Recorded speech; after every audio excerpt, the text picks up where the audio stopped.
UP के एक छोटे से गांव में एक किसान रहता था। उसका नाम राहुल था। माता लक्ष्मी की उस पर बहुत अधिक कृपा थी।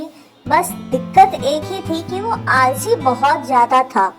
राहुल ना तो अपने खेतों में खुद जाता, ना ही वो अपने गाय भैंसों की देखभाल खुद करता और सब काम को नौकर के भरोसे छोड़ देता, जिसकी वजह से उसे दिन पर दिन बहुत नुकसान होता जा रहा था।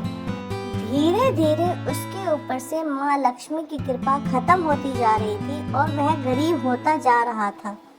एक दिन राहुल का दोस्त दीपक राहुल से मिलने उसके घर आया और उसने राहुल की गरीबी देखी तो उसे समझने में देर न लगी कि ये तो इसकी आलस की वजह से इसकी हालत है। दीपक ने राहुल से कहा कि तुम्हारी ये हालत देख करके मुझे बहुत बुरा लग रहा है।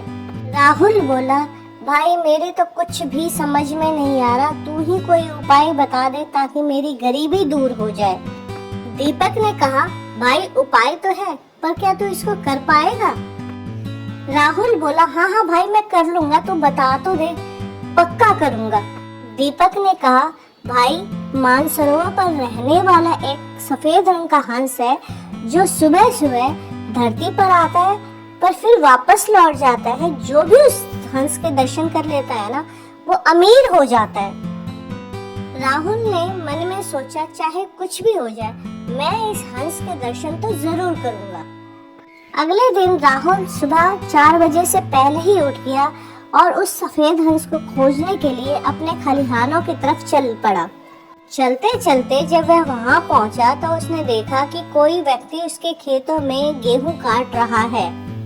जैसे ही उस आदमी ने राहुल को देखा तो सकपका गया और उसने माफी मांगी। बोला कि मुझसे गलती हो गई, मुझे माफ कर दो। राहुल ने कहा, माफी तभी मिलेगी जब ये गेहूं तू मेरे घर पर छोड़ करके आएगा। तो उस आदमी ने कहा, ठीक है, जैसा आप कहें।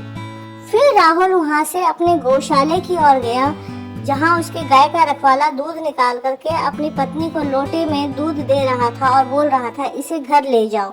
राहुल ने आगे बढ़ करके गाय के रखवाले का हाथ पकड़ लिया। रखवाला रंगे हाथों पकड़े जाने पर बहुत शर्मिंदा हुआ और उसने राहुल से माफी मांगी। इसी तरह वो जहाँ कहीं भी जाता वो अपना नुकसान होते हुए देखता। अब उसे समझ में आ रहा था कि उसके दोस्त ने कौन से सफेद हंस की बात कही थी। अब वो रोज सुबह जल्दी उठता और उस हंस की खोज में अपने खेतों में जाता, गौशाले में जाता। अब धीरे धीरे उसके रखवालों ने, नौकरों ने चोरी करना बंद कर दिया, जिससे वो फिर से अमीर हो गया। यह कहानी हमें बताती है कि अपना काम कभी भी दूसरों पर नहीं छोड़ना चाहिए, नहीं तो लाभ की जगह सिर्फ हानि होती है।